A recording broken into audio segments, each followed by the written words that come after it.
Everyone thinks that cold calling and outbound dialing is all about your opener or like what you say when to call, but it's not. Okay, there's something that nobody talks about. The one key factor that will ultimately dictate the success of your outbounding and cold calling, and that's if somebody actually picks up the phone. So today what I'm gonna do in this video is I'm gonna break down exactly why or why not those people are picking up or not picking up, how you can tell, what you can do, and the exact steps that you can take as someone who is calling leads, whether they be opt-in or cold, to actually get people to pick up the phone. So why do people not pick up the phone?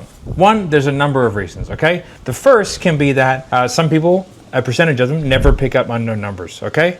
So there's things that you can do like getting 1-800 numbers and branded caller IDs and rotating through them. And so that gives you an opportunity to speak to more people. But also there's like time of day. So peak times of day are 9 to 11, 1 to 3, and then 6 to 8, okay? Those are the peak pickup times. And then there's a number of other different just overall lead factors that you have to take into account. The biggest killer in cold calling is your call never reaching a human. So carriers like AT&T, T-Mobile, they're using machine learning, and they're using businesses like Hiya, TNS, First Orion, stuff like that, to decide if your call looks spammy.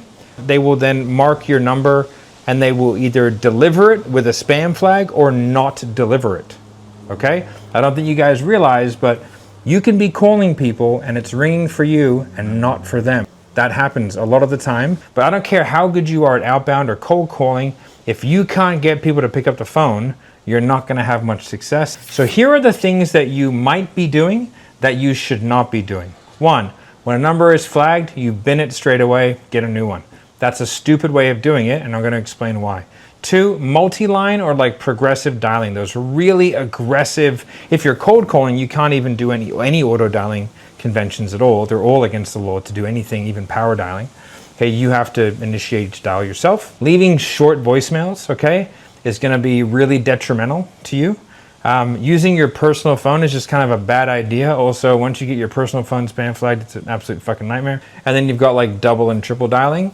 These are really, really bad conventions. So first, when a number is flagged, bin it, okay? That's a terrible way of doing it. What they're looking for is overall number behavior, but also they're looking for the history of that number. If your number has no history, because it's always like a new number that hasn't been used much, and then all of a sudden just gets used straight away, they're gonna flag it anyway. If you're using a VoIP system, which you probably are, which is anything on a computer, that number is pre-flagged.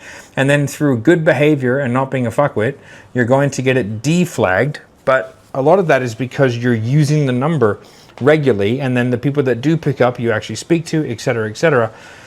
And so you need a number history. You will never get a new number. That's not gonna happen, okay? They're just gonna be recycled numbers. People are like, I want a new number. No, you don't have the money to get a new number, trust me. So when a number is flagged, it can be unflagged. It's not a forever, but if you stop using that number, it is flagged forever. Until then, it starts being used the right way. The next thing is using like really aggressive dialing strategies like multi-line progressive power. These do a tremendous disservice to most people. One, because they're usually not allowed to do it, given the type of marketing that they do. Cold calling is not allowed to use any of these conventions. Cold calling has to be like a human-initiated dial. Those are the rules.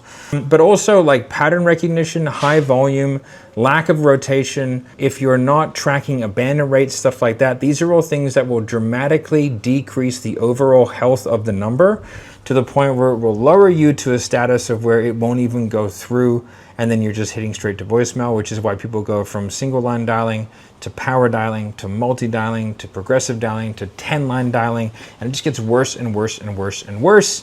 And in reality, it's just because like it's that level of aggression and is what is causing the need to go to the next level. And dialers love that, because the most profitable thing you can do is multi-line dial and have no one pick up the fucking phone. That is their bread and butter. The next thing is leaving short voicemails. So one of the things that's tracked when it comes to spam flagging and attestation scores is the history of that number, but it's the average conversation length. If it's really short, okay, it's going to kill the number, because they're assuming that people are picking up and hanging up on you.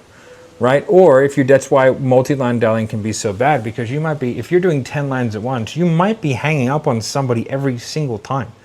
right? And so that's a short conversation. So if you're gonna leave a voicemail, script out a 1 minute long voicemail, okay? And that way it's not gonna affect you, okay? Using your personal phone. Using your personal phone is usually illegal because the number has to be provisioned for your business. So if it's not a business number or whatever, but also like it's just bad practice. I think in general, it's not really, like it can be done, it can be effective, especially like if it's your business with your phone, yada, yada, yada. You can overdo it, and your phone, although it has higher thresholds of things, it's gonna end up blurring the line between business and personal, but also like it's very difficult to record things and stuff like that. And technically every single call that you do as a business must be recorded. So using a personal phone is not great. And once you get your personal phone spam flagged, it's an absolute fucking shit show. Then we've got double and triple dialing. Double and triple dialing are super prevalent to break through things like iPhone focus time, stuff like that. Now, the reason why this is really bad is one, because those things are what's called a consumer protection. So if you put your phone on Do Not Disturb, and I actually had this happen once, I put my phone on Do Not Disturb, and I was speaking at an event about this exact subject, and somebody triple dialed me, and I picked up, and I said, "What the fuck do you want?" Right? And the only reason why I picked up is because I thought it might be a sales rep and it was really good timing. But like also, you don't know, it could be an actual emergency. And do you really want the initial interaction with a potential customer to be that they think that you're an emergency and just gonna be pissed off? How many people have you triple dialed that picked up were not pissed off at you? I mean, like, would you be happy with it? No, exactly. Also, triple dialing is expressly, and double dialing, they are expressly verboden in the TCPA because you are trying to intentionally bypass a consumer protection. These are not helpful things to do, and they ultimately destroy the ability for that phone number to go through, because every single time you do that, it's all logged and tracked. Now, what actually works? That's all the no-nos. What actually works? Single line human initiated dialing. Okay, bing, bing, bing, and this is for outbound and also cold calling as well. The way that Dialer does it is we do like a lead pop and stuff like that. You can still do a very large number of calls. We've got people doing hundreds and hundreds of dials a day. You want to keep each number to like under 50 to 75 dials per day, okay? Again, Dialer automatically rotates through that, whatever you need to do, whether it's a stop, drop, and then rotate, whatever. But if you're using like one number per rep and they're doing like full-time outbound, you're gonna scorched earth those numbers almost immediately. You need to have a few because, you know, you want to build up those numbers reputation over time. And then if someone's got 3 or 4 numbers attached to them, then maybe what you do is you then add a new number and then take 2 of those numbers and give them to one of the newbies, right? So you've always got a nice, healthy farm of numbers that are being used. They're going to be spam flagged on some and not others. It's going to be periodic. You don't just stop using them, okay? Because people can call those numbers back.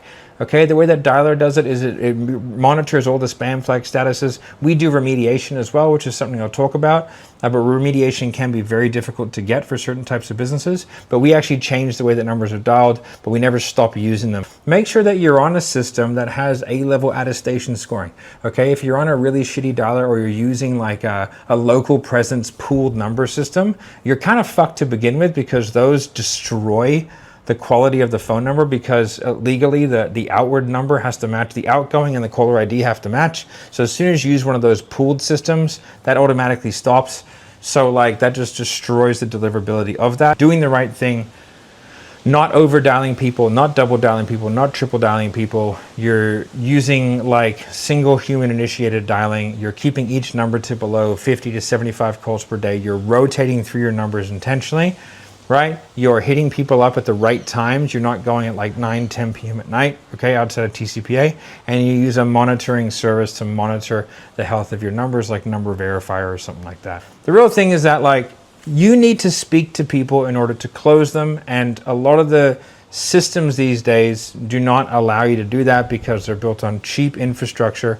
Like Twilio is a fantastic infrastructure for texting and doing development work, but it's not great for high volume calling. And I don't believe it was meant for that in the beginning. And there's a lot of reasons for that, but it gets super congested. And because it is so developer friendly, there's so many dialers on it that most dialers are built on Twilio infrastructure, which is why it gets so congested. And like a lot of the dialers, which are the signers for the call, have not developed their own infrastructure comprehensively enough to send enough information through to get you level A attestation scoring, which then lowers your overall deliverability. So the thing is, like, be on a really good dialer, spend the extra money, spend the extra $30, $40, $50, $100 a month or whatever it is to get a higher level dialer. And if it's not dialer, maybe it's something else like a phone burner or something like that, right? Which is a decent product, so that you can actually have a chance of people connecting, you know, because you're spending money on lead, just doing this stuff. It's like, why cheap out and why do something that is going to ruin your opportunities? Hands down, and you won't even know it. However, I hope this was helpful, and I hope this helps you get through to more people so you can stop breaking the law and start having people pick up the phone.